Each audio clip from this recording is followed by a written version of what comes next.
Hi everyone, आज हम बात करेंगे फ्लूइड मोज़ाइक मॉडल के बारे में। ये फ्लूइड मोज़ाइक मॉडल है जो वो प्लाज्मा मेम्ब्रेन के स्ट्रक्चर्स को बताता है और ये मॉडल जो होता था इलेक्ट्रॉन माइक्रोस्कोप की खोज के बाद इस मॉडल को दिया गया था।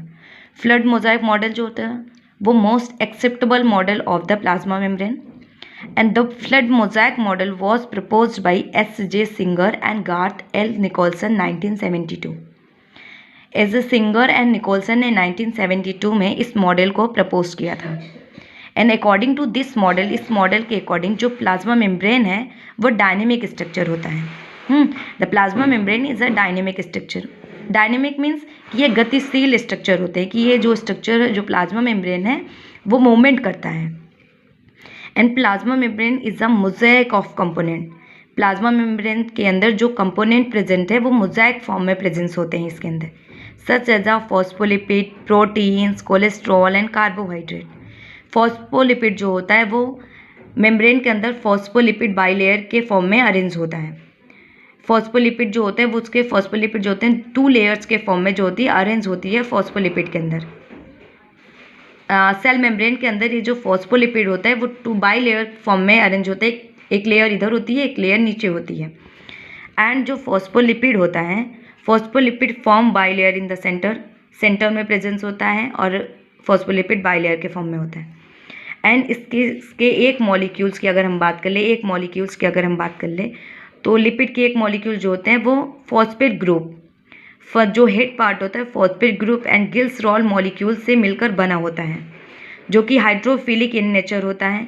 हाइड्रोफिलिक नेचर मीन्स कि यह वाटर लविंग होता है। और इसके जो 2 टेल पार्ट होते हैं, 2 tail part made up of 2 fatty acid tail and non polar होते हैं और हाइड्रोफोबिक होते हैं। हाइड्रोफोबिक मीन्स कि वाटर को रिपेल कर देंगे। और यहाँ पे जो लिपिड होते हैं वो 2 टाइप से मूवमेंट शो करते हैं। एक तो ट्रांजिशन मूवमेंट होता है और एक फ्लिप फ्लॉप मूवमेंट होता है। जो ट्रांजिशन मूवमेंट होता है जैसे कि ये सेम लेयर के बीच में ही अपने पोजीशंस को जो मॉलिक्यूल्स होते हैं वो चेंज कर देते हैं। एट मीन्स कि यहाँ से जो ये मॉलिक्यूल्स है वो यहाँ पे चलाएगा और यहाँ का जो मॉलिक्यूल्स है वो यहाँ चलाएगा। ये होता है ट्रांजिशन मूवमेंट। और फ्लिप फ्लॉप मूवमेंट क्या है कि इंटरचेंज बिटवीन 2 लेयर के बिटवीन इंटरचेंज मतलब कि एक जो मॉलिक्यूल्स है वो यहाँ से यहाँ आएगा और यहाँ से जो मॉलिक्यूल्स होगा वो दूसरे लेयर में चला जाएगा। तो 2 लेयर के बीच में मॉलिक्यूल्स को चेंज कर रहा है सेल मेम्ब्रेन के अंदर। एंड हम दूसरा देखते हैं, और जो लिपिड मॉलिक्यूल्स है फॉस्फोलिपिड मॉलिक्यूल्स होते हैं उसके अंदर हाइड्रोफिलिक और हाइड्रोफोबिक जो नेचर होता है उसको हम बोलते हैं एम्फीपैथिक। उसको जिसमें दोनों कैरेक्टर प्रेजेंट होते हैं उसको बोला जाता है amphipathic phospholipid.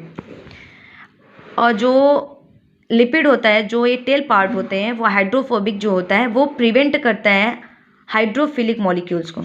Hydrophilic molecules means कि जो लार्ज मॉलिक्यूल्स होते हैं उसको सेल के अंदर पास आउट नहीं होने देता है।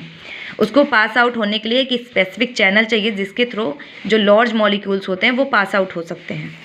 एंड हम प्रोटीन्स देख लेते हैं। प्रोटीन्स जो होते हैं सेल मेम्ब्रेन के अंदर 2 टाइप के प्रोटीन्स प्रेजेंट होते हैं। फर्स्ट तो एक्सट्रिंसिक एंड पेरिफेरल प्रोटीन होते हैं। पेरिफेरल मीन्स कि ये प्रोटीन जो होते हैं वो बाहर की तरफ प्रेजेंस होंगे, लिपिड के आउटसाइड प्रेजेंट होंगे।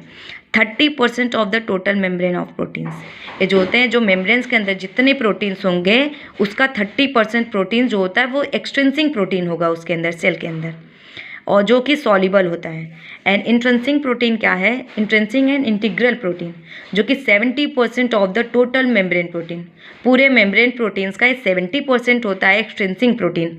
एंड ये इम्बेडेड होते हैं लिपिड बाइलेयर में एंड इम्बेडेड होते हैं 2 लिपिड लेयर में। ओके, ये 2 लिपिड लेयर में भी इम्बेडेड होते हैं और ये जो होते हैं वो लिपिड के मतलब कि लिपिड बाइलेयर दोनों लेयर के बिटवीन भी इम्बेडेड होते हैं ये प्रोटीन्स। इसके हम स्ट्रक्चर की बात कर लेते हैं। तो स्ट्रक्चर में 2 लेयर्स हम देख सकते हैं कि 2 लेयर्स में जो होते हैं लिपिड बाइलेयर अरेंज है प्लाज्मा मेम्ब्रेन के अंदर। और इसकी जो टेल पार्ट होते हैं जो कि फैटी एसिड से द फैटी एसिड से मिलकर बना होता है जो टेल पार्ट होता है, एंड ये जो होते हैं हाइड्रोफोबिक नेचर होते हैं। इस वजह से सेल के अंदर होते हैं। इस सेल के जो प्लाज्मा मेम्ब्रेन होता है वो इनसाइड होता है, आउटसाइड द साइटोप्लाज्म जो है वो हेड पार्ट प्रेजेंट होता है, जो कि हाइड्रोफिलिक इन नेचर होते हैं, जो कि वाटर से कांटेक्ट कर सकते हैं, वाटर से रिपेलिंग नहीं करते हैं, वाटर लवर होते हैं, वाटर इसे पसंद होता है। जबकि जो टेल पार्ट होता है उसको वाटर नहीं पसंद होता है, क्योंकि ये हाइड्रोफोबिक इन नेचर होता है। और ये सेल मेम्ब्रेन के अंदर बाई लेयर के फॉर्म में अरेंज होते हैं। और प्रोटीन्स देख लेते हैं। प्रोटीन जो होते हैं, दो टाइप्स के प्रोटीन्स इसमें प्रेजेंस होते हैं। एक तो जो होते हैं एक्सट्रिंसिक प्रोटीन कि जो दो लिपिड लेयर के बिटवीन प्रेजेंट होगा, और एक होगा जो कि लिपिड इम्बेडेड होगा लिपिड बाई लेयर के बिटवीन, कि टू लेयर के बिटवीन जो होता है वो इम्बेडेड रहेगा, जिसको हम बोलेंगे टनल प्रोटीन, टनल प्रोटीन बोलेंगे। टनल प्रोटीन जो होता है वो एक्ट एज अ चैनल, वो लार्ज मॉलिक्यूल्स को पास आउट करने के लिए क्या करता है कि एक्ट एज वो एक चैनल की तरह काम करता है, जिससे कि लार्ज मॉलिक्यूल जो होंगे वो आसानी से इसको पास आउट कर जाएंगे। सच एज जैसे कि ग्लूकोज एंड वाटर मॉलिक्यूल्स जो होंगे वो आसानी से इस चैनल के थ्रू साइटोप्लाज्म के अंदर इंटर कर जाएंगे, हमारे सेल के अंदर इंटर कर जाएंगे। और इसमें हम थर्ड बात करते हैं कोलेस्ट्रॉल। इसके अंदर जो होते हैं लिपिड के बिटवीन कोलेस्ट्रॉल भी इम्बेडेड रहता है। कोलेस्ट्रॉल का जो होता है वो रिस्पॉन्सिबल होता है इसके सेपरेशन के लिए, कि इसको लिपिड मॉलिक्यूल्स को अलग अलग रखता है। बिकॉज अगर ये नहीं यहाँ पे नहीं प्रेजेंस होगा तो जो लिपिड मॉलिक्यूल्स हैं वो पास आ जाएंगे, जिसकी वजह से जो स्मॉल मॉलिक्यूल्स होता है उसका एब्जॉर्प्शन इस चैनल के थ्रू नहीं हो सकता है। इस जो लिपिड बाई लेयर के अंदर इसके जो स्मॉल मॉलिक्यूल्स होंगे सच जैसे ऑक्सीजन एंड कार्बन डाइऑक्साइड जो कि सेल से बाहर जाएंगे, और ऑक्सीजन जो सेल से अंदर आएंगे, सेल के अंदर आएंगे, तो वो डिफ्यूज़न जो होता है इसके अंदर नहीं हो पाएगा। तो इस वजह से जो होते हैं कोलेस्ट्रॉल प्रेजेंस होते हैं, ये स्पेस जो होते हैं प्रोवाइड करते हैं लिपिड लेयर के बिटवीन। जो लिपिड होते हैं, लिपिड ऑरेंज होते हैं एक जो लेयर के अंदर, उसमें ये प्रेजेंस होते हैं।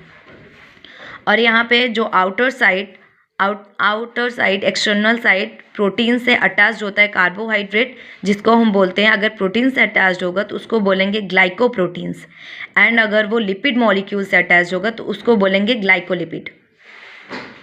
और इसमें जो पेरिफेरल प्रोटीन्स होते हैं वो सेल के आउटर साइड पे प्रेजेंट होते हैं, कि ये जो होते हैं outside of the lipid molecules के जो होते हैं इस मेम्ब्रेन्स के आउटसाइड प्रेजेंट होंगे। ओके, सेल मेम्ब्रेन के आउटसाइड प्रेजेंट होंगे प्रोटीन्स मॉलिक्यूल्स, जो कि पेरिफेरल प्रोटीन होता है, जिसे हम एक्सट्रिंसिक प्रोटीन भी बोलते हैं।